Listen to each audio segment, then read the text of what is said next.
네, 갈수록 심각해지는 저출산 문제에 대응하기 위한 수많은 정책들이 쏟아지고 있는데요. 이러한 정책들 실제로 출산율을 높이는 데 효과가 있는 걸까요? 저출산을 극복 방안에 대해 전문가와 함께 이야기 나눠보겠습니다. 중앙대학교 인권센터 전문연구원 심필식 박사님 오늘 스튜디오에 모셨습니다. 어서 오십시오. 반갑습니다. 네. 우리나라 출산율이 계속해서 역대 최저치를 경신을 하고 있는 상황입니다. 지금은 0.7명, 그러니까 한 명도 채 안 되는 수준인 건데요. 이 대한민국의 출산율 전문가가 보시기에 얼마나 심각한 수준입니까? 네, 한국은 아시다시피 전 세계적으로 가장 낮은 예. 한 명을 낳지 않는다 이런 경우는 국가적 단위로 봤을 때는 극히 드문 일이고 OECD 평균으로 보았을 때 1.59의 평균의 절반에도 못 미친다는 것은 아주 한국이 특수한 어떤 상황에 있고 아주 심각한 상황이 있다는 것을 바로 방증한다고 생각합니다. 젊은 세대가 아이를 낳지 않는 이유 뭐라고 생각하십니까? 네, 아주 출산 결정이라는 자체가 아주 복합적인 어떻게 보면 인생과 관련돼 있는 아주 네. 생애에 걸친 큰 결정이고 복합적인 요인이 개인적으로는 작용하는 결정이라고 생각합니다. 그 면에서 가장 개인적으로 생각했을 때는 경제적 요인을 먼저 떠올릴 수 있을 것 같습니다. 경제적으로 최근에 부동산 가격이라든지 고용의 불안정이라든지 경제적인 불안정성이 높아질 때 자신이 출산을 해서 부모가 될 것인가의 결정에서 가장 먼저 고민을 더 깊이 할 수밖에 없는 상황이 되는 것 같습니다. 예. 그렇지만 또 출산이라는 건 또 경제적인 요인만으로 또 개선이 된다고 해서 또 경제적으로 좀 더 좋은 조건에 있다고 해서 출산을 많이 하는 그런 것으로 바로 또 연결되지 않는 특성도 있는데요. 네. 그런 면에서 봤을 때는 출산이라는 자체가 경제적인 요인과 함께 혼인에 대한 결정, 그다음에 출산에 대한 결정이 결혼식이나 혼인의 시기랑도 연관이 있는데 그런 면에서 지금 한국의 평균 출산 연령이 33.5세 정도니까 30대 중반 정도가 돼야지 첫 아이나 아이를 낳는다는 그쵸. 그런 의미이기 때문에 그만큼 다자녀의 출산, 지금 이제 둘도 다 자녀로 보지만 둘, 셋 이렇게 되는 비율이 사실상 어려워지는 그런 구조로 이어지는 네. 그 늦어지는 만원도 결정적인 또 어려움인 것 같습니다. 네, 굉장히 복합적인 요인들이 많이 작용을 하고 또 많은 부분들이 개선이 되어야겠습니다. 우리나라 특히 서울은 인구에 비해서 출산율이 전국 꼴찌 수준입니다. 이 심각한 저출산에 대응하기 위해서 서울시가 예산을 대거 투입을 하면서 임신 출산 관련 다양한 정책들을 현재 추진 중이거든요. 서울시의 이러한 정책들이 실제로 조금 효과가 있다고 보십니까?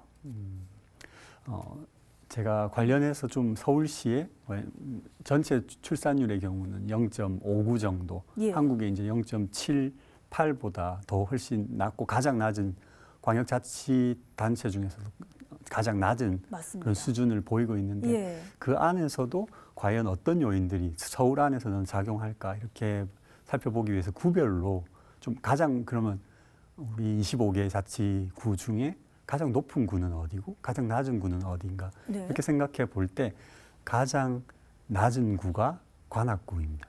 관악구가 가장 낮고 연령상으로 젊은 세대들이 제법 많이 있을 것 같지만 거기에서 살고 출산을 하기 위해서 사는 세대가 좀 적다라고 볼 수 있을 것 같아요. 그러니까 여러 가지 지가나 여러 가지 요인들이 있지만 관악구, 광진구 그리고 종로구가 가장 낮은 세 개의 구고 가장 높은 구는 상대적으로 봤을 때 가장 높은 구는 성동구, 강동구, 노원구. 그러니까 그 지역에서 주거나 노동이나 이런 여러 가지 측면을 복합적으로 봤을 때 예. 관악구와 종로구 이런 경우, 그다음에 높은 건 노원이나 강동, 성동 이런 걸 봤을 때 가장 중요한 지점 중에 하나는 출산을 하려고 하는 그 세대의 여성들과 가족들이 어느 지역을 가장 많이 가는가, 어느 지역을 선호하는가가 중요하지 않은가, 절대적으로 살고 있고 또 이주하는가 이런 부분을 좀 알 수 있지 않은가 그렇게 생각합니다. 그런 면에서 서울시의 정책이 그런 뭐 효율을 거둔다. 네. 정책이라는 자체가 그만큼의 투입을 한다고 했을 때 바로 어떤 결과를 걷어내면 좋겠지만 그게 직접적이지 않은 경우도 많고 그렇다고 그걸 그만둘 수 없는 게 맞습니다. 특징인데 예, 그런 면에서 서울시의 정책은 예, 그렇게 직접적으로 효과를 거두고 있지는 못하다고 일단 답을 드릴 수 있을 것 같습니다. 네. 이 서울시뿐만 아니라 대체적으로 저출산의 대책은 보통 현금성인 경우가 상당히 많거든요. 그런데 이런 현금 살포식의 지원은 출산율을 높이는 데는 어느 정도의 한계가 있다. 이런 지적들도 상당히 많습니다. 이 부분은 좀 어떻게 생각하십니까? 네, 현금의 절대적인 부족으로 출산을 망설이는 그리고 출산을 하기 어려운 분들도 계시고 예. 그런 데서 도움이 될 거라고는 생각을 하지만 네. 우리가 출산을 결정하는 요인 자체가 되게 복합적이다 보니까 경제적으로 조금 더 개선된다고 해서 그 부분의 그 결정을 결정적으로 바꾸는 것에는 한계가 있을 거라는 거는 그렇게 예측이 어렵지 않을 것 같습니다. 그런 면에서 오히려 실제로 출산을 결정하는 젊은 부부들이라든가 각 개인들의 선택을 봤을 때는 출산과 관련돼 있는 직접적인 특히 또 현금과 관련돼 있는 지원 그 결정만큼이나 실제로 출산 이후 양육 그리고 더 나아가서 교육 그리고 경제적인 안정성 이런 부분이 전반적으로 개선될 때 출산 결정을 바꿀 좀 더 요인들이 복합적으로 증가하는 건데 그래서 현금 지원만 특히 또 출산과 관련돼 있는 지원만으로는 그 효과가 그렇게 높을 거라고 기대하기는 어려울 것 같습니다. 예. 특히 우리 박사님께서는 국내 1호 남성 여성학 박사라고 들었습니다. 여성학자의 입장에서 보셨을 때 출산율을 높이려면 근본적으로 무엇부터 좀 변화해야 한다고 보십니까? 예.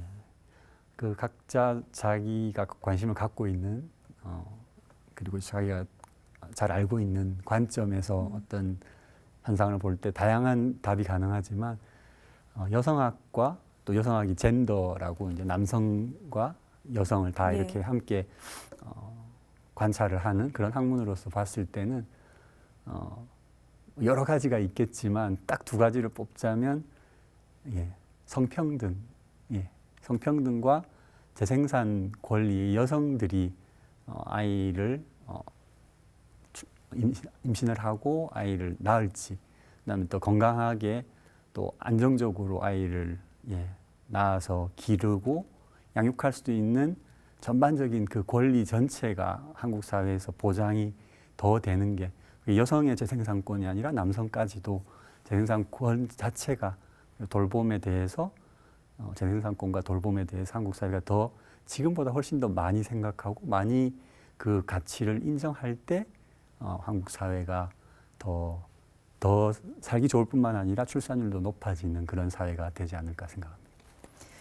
네, 지금까지 신필식 박사님과 함께 저출산 문제에 대해 짚어봤습니다. 오늘 말씀 고맙습니다, 박사님. 네, 고맙습니다.